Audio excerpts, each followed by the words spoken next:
Hello students, your most welcome in Vyas maths classes. Students, आज हम लोग क्लास 10th के third chapter pair of linear equation in two variables का introduction देखेंगे इस वीडियो में। स्टूडेंट्स, किसी भी चैप्टर को स्टार्ट करने से पहले उसका इंट्रोडक्शन जरूरी रहता है ताकि आपको उसके सम्स आसानी से समझ में आ जाए। तो देखते हैं students, pair of linear equation. तो स्टूडेंट्स, सबसे पहले हम ये देख लेते हैं लीनियर इक्वेशन क्या है।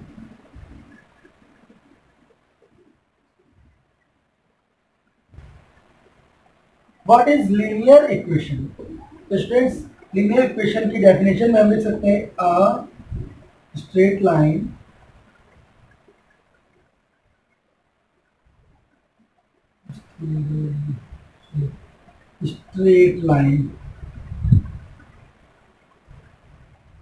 passing through the passing between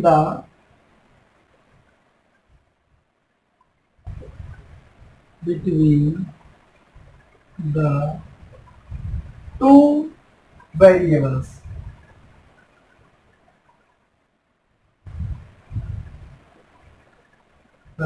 is called a linear equation.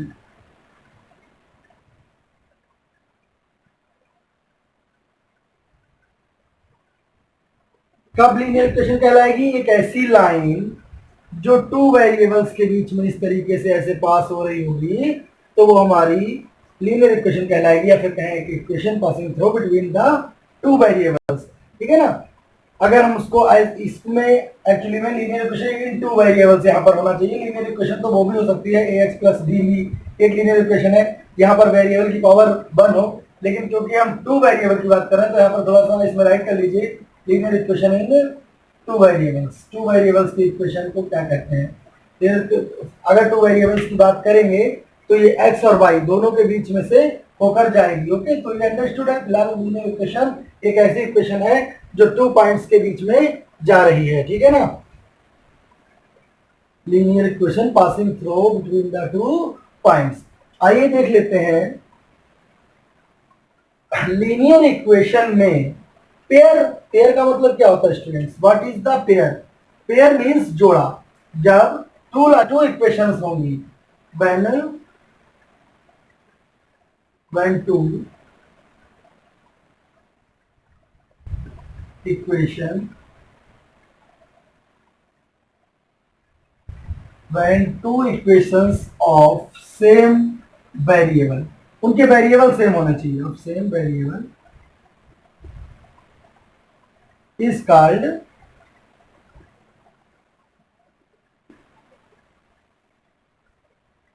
pair of linear equation.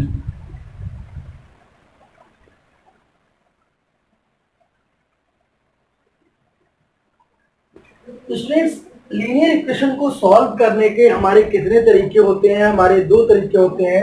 पहला होता है ग्राफिकल मेथड।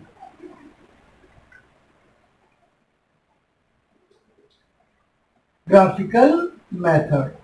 नंबर दो, दूसरा हमारा होता है अलजेब्रिक मेथड।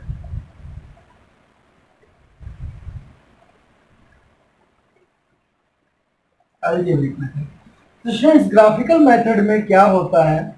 ग्राफिकल मेथड में हम ग्राफ बना के, इस तरीके से आप ग्राफ बना के इक्वेशन पे सॉल्यूशन को शो करते हैं, जहां पे इस तरह लाइन से एक दूसरे को कट करती हैं। जैसे आपने इस तरीके से एक लाइन देखी, तो एक लाइन हमारी ये जा रही है, दूसरी लाइन ये जा रही है, जहां पे एक दूसरे को इंटरसेक्ट किया, ठीक है ना, वो हमारा एक सोल्यूशन मिल जाता है।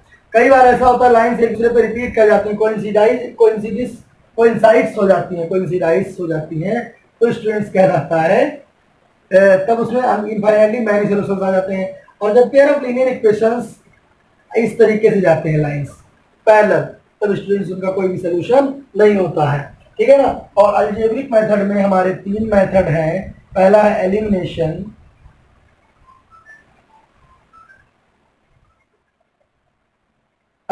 इसमें हम क्या करते हैं, एक्स और वाई एक को एलिमिनेट कर देते हैं इक्वेशन में से। फिर है सब्स्टिट्यूशन। आपकी बुक में पहले सब्स्टिट्यूशन दिया है, सब्स्टिट्यूशन।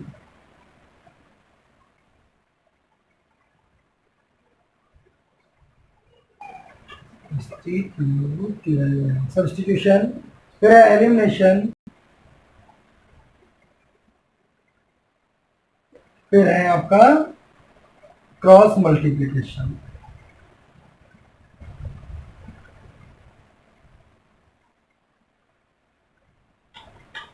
Multiplication, cross multiplication. तो स्टूडेंट्स इसको आप डेफिनेशन को राइट करिए, बाकी समझ लीजिए। कंसिस्टेंट, इनकंसिस्टेंट, ये क्या होता है? कब हम कहेंगे लाइंस आर कंसिस्टेंट, कब हम कहेंगे नॉट कंसिस्टेंट?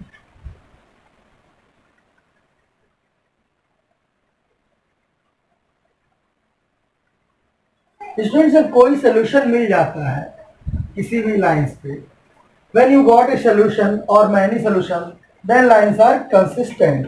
इनकंसिस्टेंट में सोल्यूशन नहीं मिलते, ठीक है ना। एक चीज अब आप देख लीजिए, आपका पेज नंबर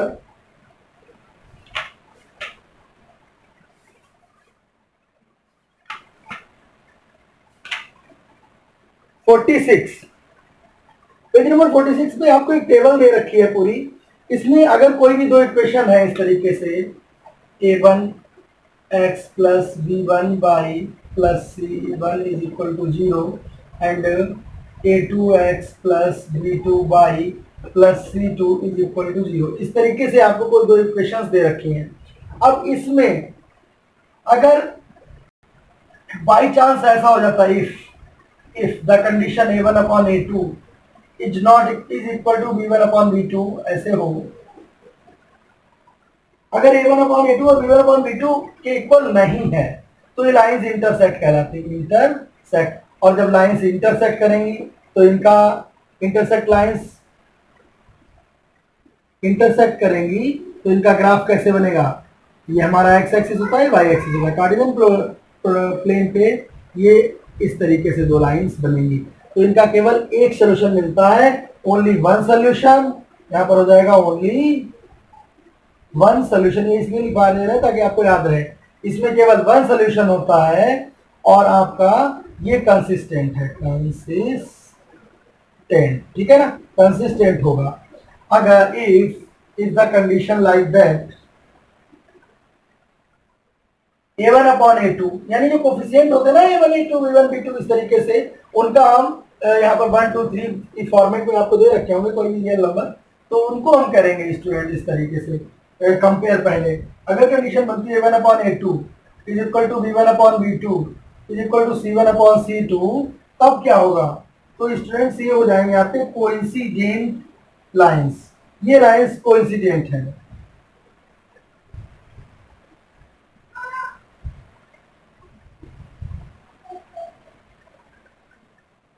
कोइंसिडेंट लाइंस है ना, कोइंसिडेंट है, और कोइंसिडेंट में मैनी सॉल्यूशंस, मैनी सॉल्यूशन, बहुत सारे, infinitely many solutions, infinitely many solution, और ये भी कंसिस्टेंट होगा, ये भी कंसिस्टेंट। अगर कंडीशन इस तरीके से होती है a1 upon a2 is equal to b1 upon b2 and not equal to c1 upon c2, c1 upon c2 के इक्वल नहीं होता है, तो स्टूडेंट्स लाइंस आर पैरेलल, तो लाइंस हो जाती हैं पैरेलल।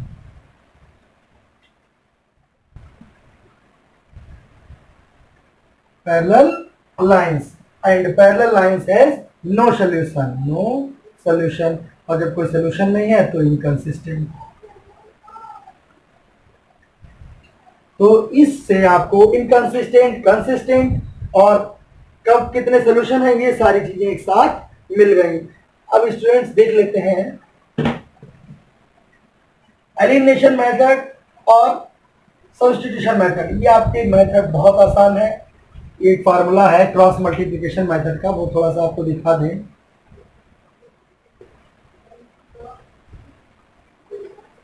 लाइंस पैरेलल कब होती हैं? जब दोनों लाइंस के बीच में कोई डिफरेंस ना हो, इस तरीके से, ऐसे ये दो लाइंस जा रही हैं तो ये पैरेलल लाइंस है, ठीक है ना। कोइंसिडेंट लाइंस कब होती हैं? जब एक दूसरे के ऊपर से ही लाइन चली जाए पूरी, तो वो कोइंसिडेंट लाइन्स होती हैं स्टूडेंट। ये भी आप देखेंगे चैप्टर में, जब सही से चैप्टर पढ़ेंगे तो आसानी से समझ में आ जाएगा। अब देख लेते हैं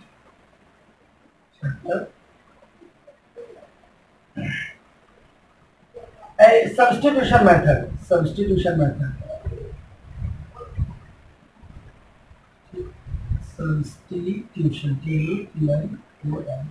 सब्स्टिट्यूशन मेथड में क्या होगा स्टूडेंट्स, सब्स्टिट्यूट कर देंगे वैल्यूज को,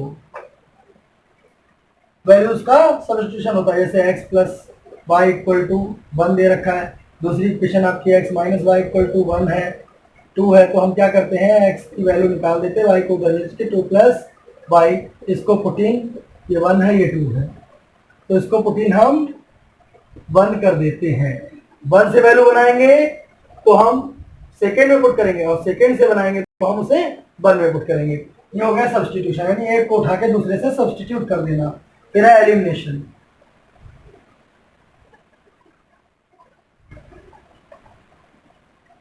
एलिमिनेशन मेथड में क्या है, ये बहुत सिंपल मेथड है।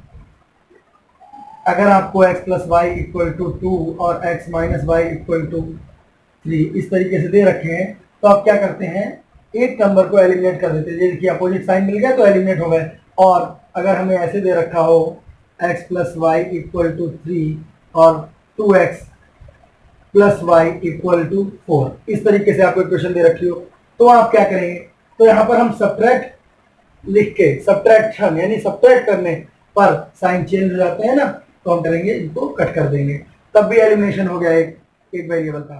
तो देख लेंगे cross multiplication method.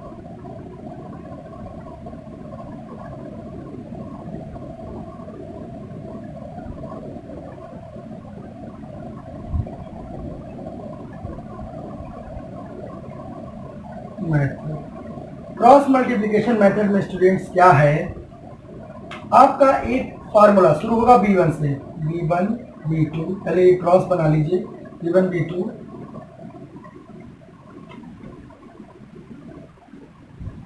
c1 c2, b1 b2 c1 c2 a1 a2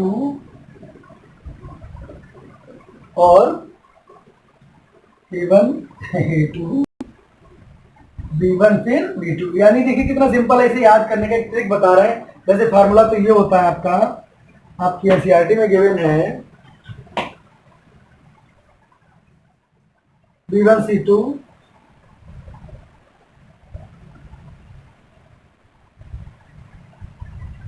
b1 into c2 minus b2 c1 equals to by upon c1 a2 minus c2 a1 equal to 1 upon a1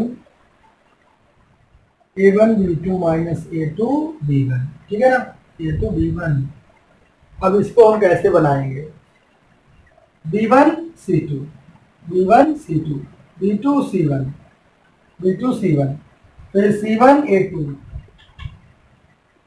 c2 a1 c2 a1 a1 b2 and a2 b1 है ना। तो ये आपको ये sequence याद रखना है, B C ए फिर बी, उसके बाद नीचे ऊपर, पहले नीचे फिर ऊपर, फिर नीचे ऊपर, इस तरीके से मल्टीप्लाई कर देनी है। तो स्टूडेंट्स आई होप ये था आपका इंट्रोडक्शन, इसी से हम सम्स करेंगे। और दूसरी बात ये है, क्वेश्चन की वर्डिंग बहुत इंपॉर्टेंट रहेगी स्टूडेंट्स इन सम्स को करने के लिए, तो उसको आपको समझना बहुत जरूरी होगा, लेकिन इतना टफ नहीं है, बहुत अच्छा चैप्टर है ये और काफ़ी आसान है। इससे एक 4 मार्क्स में क्वेश्चन जरूर आ जाता है, तो आप पढ़ते रहिए, मन से लगे रहिए।